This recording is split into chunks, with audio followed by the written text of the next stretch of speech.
Salve, salve, rapaziada.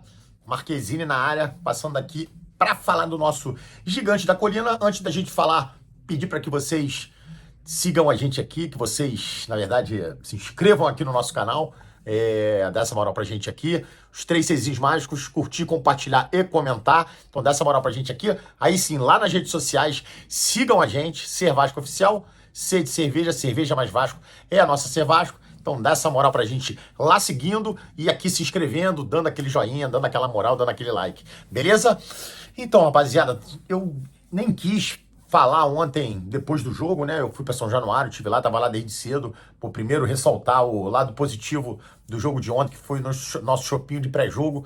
Mais uma vez brilhamos lá, reunindo a rapaziada toda que gosta de tomar aquela gelada, que se encontra, né? Acho que o Vasco proporciona isso pra gente, torcedor. O Vasco tem esse poder de juntar ali a rapaziada toda. Então a gente se encontrou ali, fizemos aquela prezinha maneira.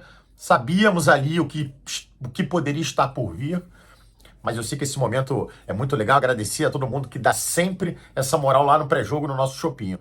E aí veio o jogo, e eu acho que não por acaso algumas coisas não surpreenderam, infelizmente, né? Então, tentar compilar aqui um pouquinho aqui nas palavras tudo que eu lia, a minha percepção, né? Óbvio que durante o jogo lá com o chopp a gente tem uma percepção um pouco mais baixa, mas aí a gente vai assistindo o pós-jogo, né? Chegando em casa, assistir vários canais, como eu costumo fazer, comentaristas, obviamente a gente descarta ali a margem de erro, né, na dispersão das informações e das opiniões, algumas em concordância com as que eu tive, outras acabam sendo um pouco diferentes, e eu acho que a gente tem que analisar tudo isso para poder aí sim estar falando um pouquinho do que foi o jogo, né? Então eu acho que o Vasco, né, vi gente falando que o Vasco no primeiro tempo jogou bem, né? Acho que o Vasco de novo mostrou suas fragilidades, né? Nós vamos chegar já no Paiva, mas o Vasco mostrou suas fragilidades, e eu acho que o Paiva, né, já dando um pouco a minha opinião sobre o Paiva tem muita responsabilidade, eu diria, em potencializar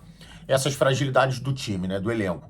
Então, a gente sabe que a fragilidade do elenco não é uma responsabilidade do Paiva, pelo contrário, a janela não foi nada generosa com ele, né, foi uma janela trash, né, uma tragédia de janela do Pedrinho, companhia, né, Marcelo Santana, enfim. A gente já falou bastante disso aqui, realmente não foi uma janela generosa com o Paiva, e o fato é que, como eu falei, ele já pegou um elenco fragilizado e eu acho que ele tem responsabilidade em ter potencializado essas fragilidades, né? Começando pela escalação, então, quando ele barra o Hugo Moura, que é um dos jogadores mais regulares das últimas partidas, inclusive fazendo gol, né? Gol que é algo tão escasso hoje no time do Vasco, né? 3 jogos já sem fazer um golzinho sequer, perdemos os 3 últimos jogos, então não por acaso. E aí quando a gente vê um Hugo Moura com histórico recente de ter feito gol, ser barrado, e a gente sabendo que ele é o jogador, o volante mais pegador, né, mais morto do tornozelo, como a gente fala, então barrar o cara e colocar o que reconhecidamente não é um bom marcador, que é o Galdames, porra, é você rasgar muita coisa, né, muita carência que o time já tem. Aí, como eu falei, potencializa o que talvez já seja uma limitação. Então, quando o Paiva coloca o Galdames e tira o Hugo Moura, acho que é o primeiro grande erro na partida de ontem. Perdemos o meio de campo, não por acaso. O Vasco em nenhum momento do jogo esteve imponente, né? Esteve rodando a bola, o Vasco dominando a partida. O tempo todo a dinâmica vinha sempre do time do Inter. Alan Patrick deitou e rolou no time do Vasco. Então, Paiva, né? E aí eu tô falando do jogo de ontem, mas quando a gente resgata um pouco, né? Já que pra gente falar um pouquinho do Paiva, a gente tem que resgatar um pouco os últimos jogos. São 13 jogos, 7 derrotas nos últimos 13 jogos, 2 vitórias nos últimos 7 jogos. E aí, como eu já tinha falado, 3 derrotas consecutivas e sem fazer um golzinho sequer. Tem responsabilidade do Paiva na questão do rodízio do time, quando ele é hesitante com a lateral direita, quando ele é hesitante com a zaga, quando ele é hesitante com a volância, que eu acabei de detalhar aqui, quando ele é hesitante com o atacante de lado, ao ponto dele ter que jogar o lateral direito lá pro ataque de lado, é sinal de que ele não tinha mais nenhuma alternativa e teve que recorrer para isso. O que é assumir já um determinado fracasso disso tudo, né? E aí quando a gente vai observando e analisando, né? A gente acaba tendo um pouco mais de experiência para poder olhar um pouco disso. A gente percebe a dificuldade do Paiva em lidar com jogadores mais experientes, a dificuldade que o Paiva tem na metodologia de trabalho. Eu falei isso bastante hoje, mais cedo no grupo. Então eu acho que por esse conjunto de fatores. Realmente o Paiva, como já dito aqui, potencializa o que já é um elenco frágil. Então o Vasco ontem não jogou bem, principalmente no segundo tempo, que aí perdeu realmente a rédea da partida. Mal, os laterais com péssimos cruzamentos. Eu não lembro quem foi que falou sobre o PH. Cara, impressionante, o cara precisa jogar para a perna esquerda para ter que cruzar. Piton péssimo nos cruzamentos, eu fiquei muito ali na frente do Piton. Cara, ele batia o escanteio no primeiro pau, baixo, e os caras tiravam todas as bolas. Acho que o Piton, né, posso estar enganado aqui, mas no mínimo a grande maioria dos cruzamentos do Piton ontem não entraram. Verratti, acho que ontem tem sua parcela de responsabilidade, perdeu sim gols. Payet não jogou mal, mas ainda não exerce a liderança técnica ali que a gente está querendo para esse time do Vasco.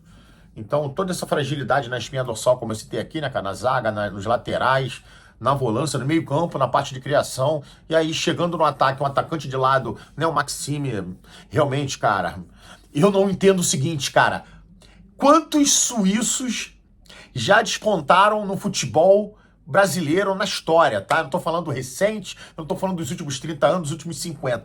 Pega na história do futebol brasileiro quantos suíços despontaram. Mas o Vasco entende que é um suíço que vai despontar, mesmo com histórico de fracassos aí nas contratações. O Vasco entende que um suíço vai despontar no futebol brasileiro. Enfim, acho que ele é a síntese, né, do que foi a janela.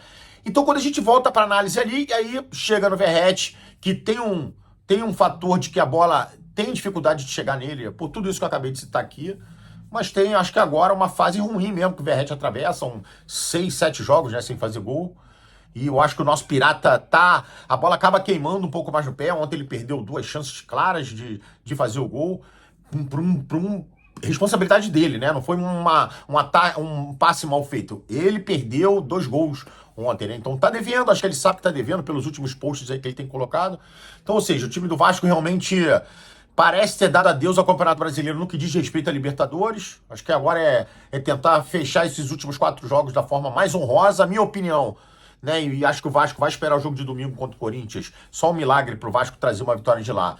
Mas acho que uma iminente derrota derruba o Paiva, e aí o Vasco deve ir para os últimos 3 jogos. Já li alguma coisa aqui de que Felipe Maestro pode assumir o time. Sou favorável, né, considerando que ele vai ser o técnico somente dos 3 últimos jogos, somente nesses 20 dias. Eu topo ali botar o Felipe Maestro para poder ser o técnico do Vasco, cumprir da melhor forma, tentar fazer ali nesses 3 últimos jogos contra o Goianiense e São Januário.